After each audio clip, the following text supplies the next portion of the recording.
Hey mga brods, isa nga sa mga gustong offeran nito po ng SMB, ito pong si Coach Brian Gurjian. Yes, ito po yung dating coach ng Bay Area Dragons na naglaro dito, nag-guest team dito sa PBA.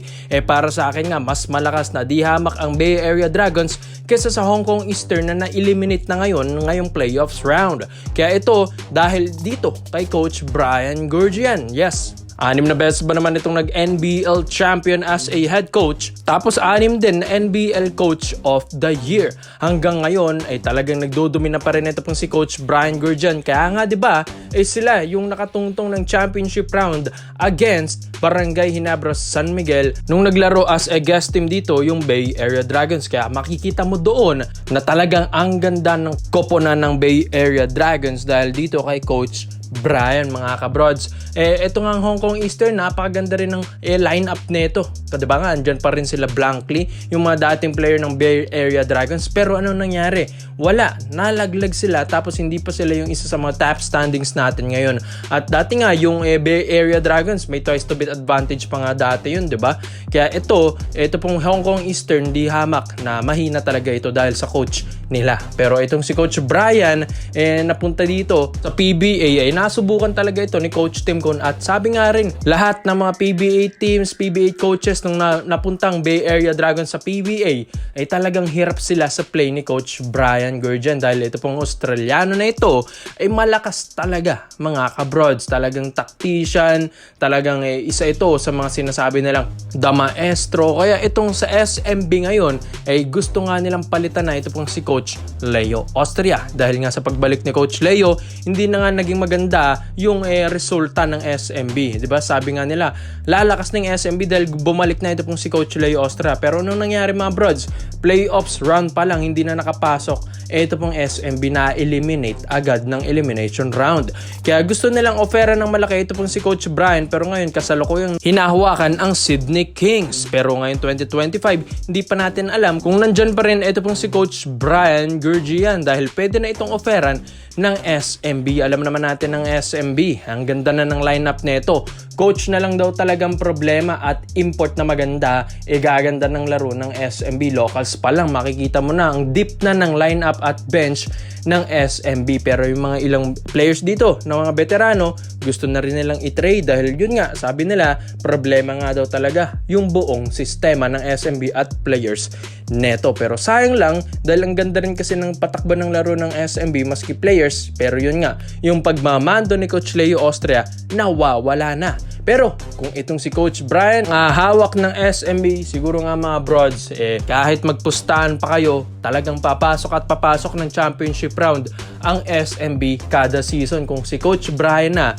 ang kanilang magiging stable head coach, mga kabrods. Parang lang din itong si Coach Tab Baldwin, isa sa mga best Australian coach ng NBL Australia, mga kabrods. Kaya ito, parang magkaparehas lang sila ng tactics ni Coach Brian, mga kabrods, ng coaching play. Pero mas malakas nga lang talaga ito pong si Coach Brian dahil grabe, subok na ito, mga kabrods. At ang dami na itong kampeonato sa NBL, which is isa yon sa mga talagang magandang liga sa buong bansa, mga kabrods. Kaya ito pong si Coach Brian, mga kabrods, sa tingin nyo, magkano bang magiging offer dito ng Beermen kung sakaling ito na yung ipupush nila at offeran as a head coach nila? Kaya komento mo lang ang opinion mo dito, mga kabrods, at isa natin yan.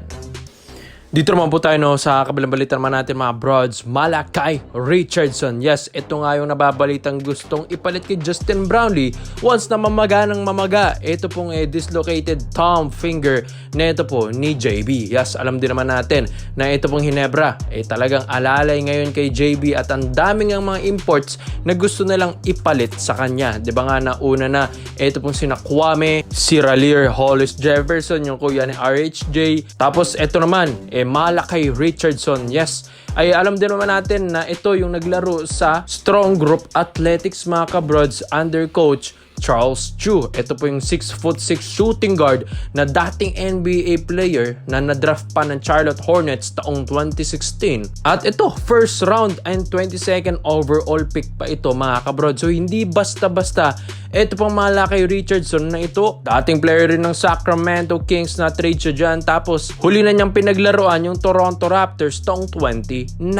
Yes, alam din naman natin na malakas ito pong si Richardson at pwede itong maging future import ng Barangay Nebra San Miguel dahil nasa 29 years old lang din naman ito pong player na ito, mahaba-haba pa at prime na prime pa niya itong taon niya mga kabrods, itong edad niya mga kabrods. Kaya ito pong si Malachi Richardson, kita naman sa mga highlights na pinapakita natin dyan sa kanya, talagang shooter. Ito pong import na ito, hindi lang basta-basta shooter, pwede mo rin itong gawing point guard sa kanyang bilis nga. Parang hindi mo nga malaya na parang 6'6 pala ito pong height na ito. Dahil ang bilis nito, yung quickness, yung athleticism, yung kanyang scoring ability mga kabrods. Defense din, sa height ng 6'6 na shooting guard position, ang dami talagang papahirapan nito sa PBA mga kabrods. Laruan nito parang Justin Brownlee. Ang pagkaibahan lang talaga, talagang mas mabilis ito pong si Richardson. Kita nyo, napakabilis gumalaw, di ba? Tapos pwede pa itong maging future na ng Ginebra mga kabrods dahil itong si Brownlee nasa 36 years old na rin mga kabrods. Mag 37 na nga rin, di ba? Tapos ito pa, pinipilit pa talaga ng Ginebra. Ito pong si Brownlee na hindi siya palitan kahit injured na yung kanyang thumb finger mga kabrods. Kaya nga mamaya sa game 5 titignan natin ito pong lagay ni Brownlee, pero pag ito'y bumigay talaga at hindi na kakayanin ng bandage, ito na, i-activate na nila ito pong si Malachi Richardson. Kung di man si Richardson, sina Kwame, Raleigh Hollis Jefferson mga kabrods, pero para sa akin pinaka-fit ito pong si Malachi Richardson based din sa kanyang background as an NBA player mga kabrods. Talagang mahihirapan talaga ang TNT Tropang Giga dito. Baka nga maidala pa ni Richardson ang Ginebra makakuha ng kampeonato this finals Para malinawan ng lahat mga kabrods, kung pwede bang magpalit ng import ngayong finals, kahit anong finals man, kahit anong season sa PBA, ang sagot ay yes. Diba nga dati, tandaan nyo ba yung kalaban ng Ginebra Bay Area Dragons, diba nagpalit din sila? So ganun lang din ang pwedeng mangyari dito sa Barangay Nebra San Miguel, na kailangan lang talaga nilang papalitan si Brownlee kung sakaling hindi na niya kaya mga kabrods, dahil pwede naman talaga. Kaya ito pong si Richardson, mga kabrods, walang tulog ang Ginebra dito.